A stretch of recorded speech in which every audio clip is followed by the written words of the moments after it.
welcome to my channel. If this is your first time here, appreciate you stopping by. If you like what you see, please subscribe to the channel. It really help me out. YouTube pays attention to likes and subscribes and comments. All that matters. So I'm Becky, and this is actually, I'm going to change the name of my channel, I believe, because my mother made a amazing suggestion, which is calling the channel More Than Borderline, which I love it. So wish I would have thought of it before I did the channel, but I could, still knew I could change it. So welcome to More Than Borderline, Life in Black and White.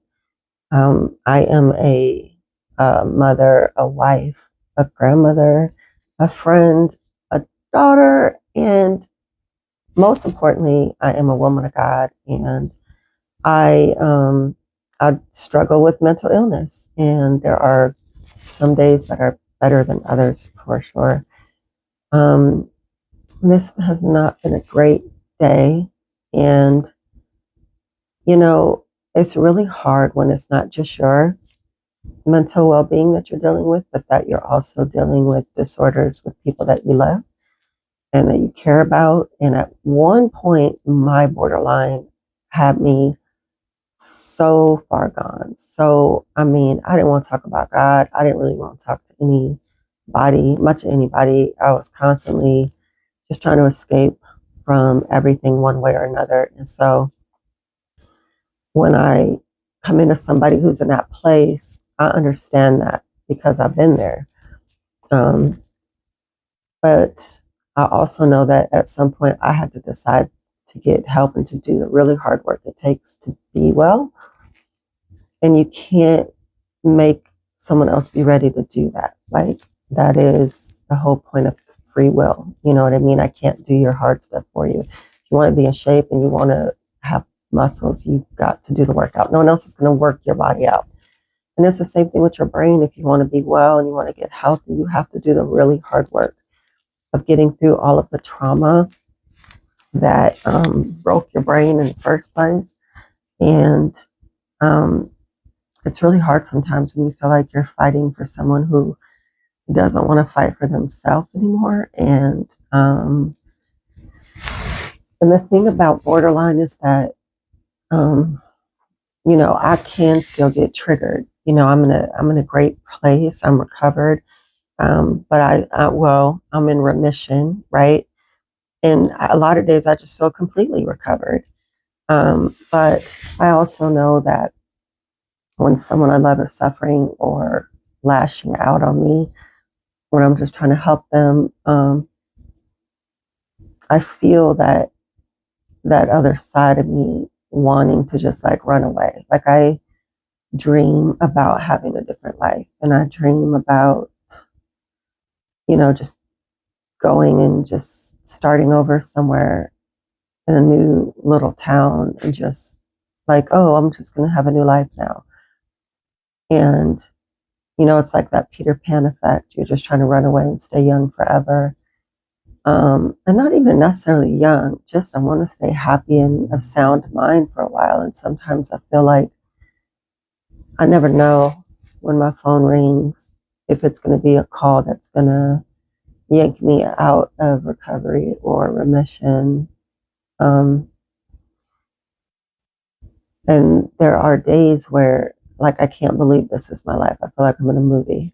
You know what I mean? Like, am I in a Lifetime movie? Because how could this really be my life? How could this be happening? And I even had someone ask me today, like, how do you do it? I don't know how you do it. I have people say that to me all the time. I really don't know how you do it. And it's definitely God. And I'm definitely taking my meds. But it's definitely God. And I see in these moments where I'm overwhelmed, where I know that God is still in control and he still has a plan, but he also still allows free will. And the same way that he was patient with me and loved me when I was refusing to get help or didn't believe I could get help. One of the things that I know that I believed in that time, because I wrote it down, was that like I felt like I'd been broken so many times from the age of 3 on. I felt like I was broken once or twice a year. Maybe I skipped a year or two. I don't know because the pain kind of just lingered, right? But I felt like one trauma after another, one identity crisis after another, whatever it was, that I just kind of felt like, okay, I could only be broken so much. And you could keep putting me back together and it could be this beautiful mosaic of a whatever, but then you shatter that again and the pieces are even smaller. And there's only so many pieces you could get together. There's going to be missing pieces. The shattered vase example, like people will say you could shatter a vase and it will never put back exactly the same, but you could like use those pieces to make like a beautiful mosaic. And you can make something else out of art that's even prettier than the vase was. And in theory, I understand that logic and I understand that reasoning. But I think there are times, and I know that the last time that my borderline was just full blown out there, that I didn't believe that you could put me back together again. And even if you could, why would I want to keep going through that? I mean, don't put me back together just to break me down again. And so I am grateful that God was able to put me back together again and that there are services out there that I was able to access. But I still had to be well enough to even know how to do that. And I wasn't ready till I was ready. And that's the same for other people. They're not going to be ready till they're ready. But there's no handbook for exactly how to deal with people who have mental illness. And I mean, well, that's not true. There are books about it because my husband read Loving Somebody with Borderline Personality Disorder, and I think he found that very helpful. And I am trying to study and learn more about the disorder, and I've never stopped trying to learn about it. From the minute that I found out I had it, it was like, okay, let me understand everything about it. Let me understand everything about ADHD. Let me watch those really long, boring medical videos about all of it. Let me hear people's opinions. Like I just will never stop studying because I want to understand, because it's hijacked my life and it's hijacked the life of those that I love and my dad's life. And I have sisters who are mentally ill, et cetera, et cetera. And so basically my point is that, like, I feel like even though he put me back together and I'm in a really better, I'm not gonna say a good place. I'm in a way better place than I have been for several years. But I still haven't like recovered from like the before the break. Like I don't know if that makes sense, but you just are gonna be missing some pieces sometimes. You can only get broken down so much. I mean, that's why people go into PTSD and lose their minds, because your brain can only take so much. So I'm just having a hard day with my brain as I'm seeing other people struggle and how that affects me. And but I also glad that I don't go back to the place where I wonder if God loves me or question if he's in control or if he's good, because I have been there and I'm not there.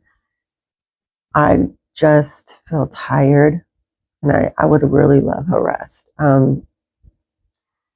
But I mean, that doesn't mean I'm going to get one now.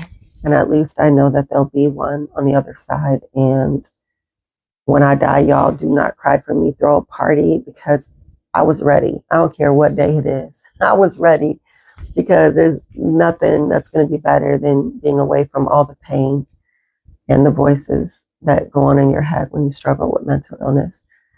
But in the meantime, while I'm here, I'm going to do the best that I can to still try to represent God, to try to trust God, to try to lean on his understanding and not my own, and to not make my feelings God, to know that it's okay to hurt. It's okay to not like what's going on.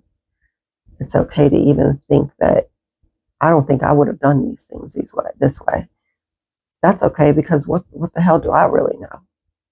I don't know. I don't know anything.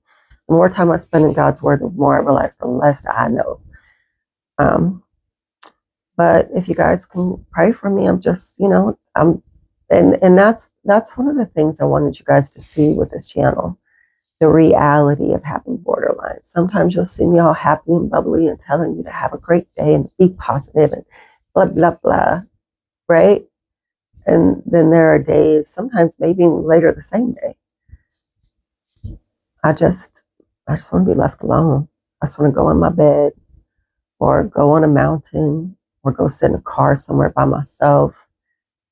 I just want everyone to go away, and I just want the pain to stop, and I want my mind to stop. But I'll be okay. And I'm so glad that I'm at least in a place that when I feel really dark and I feel hurt and I feel overwhelmed and I feel like, gosh, I don't know how much longer I could do this. Like, how far can the finish line be? But at least I can rest and trust that he's in control. And I'm going to be here until, he feels like I've done my part, I guess. But I want to be honest because I'm supposed to film every Friday regardless of how I feel. And the same way I did one when I was really, really mad, I'm really, really sad. And it's really, really hard to hold on to hope when you are in the middle of a hurricane that's gone on for like 10 years. You're trying to save someone you love, and it looks like you don't even know if you're going to save yourself in the process of doing that, or if you're losing yourself again. And it sucks. But I'm still going to try to be a better person tomorrow than I was today. Tomorrow's a new day. And even if I have to deal with the same stuff, I'm still going to try and represent God well and trust him in that place and handle things the way that he's asking me to instead of what my borderline is telling me to do, because those are very different things. So that's where I'm at.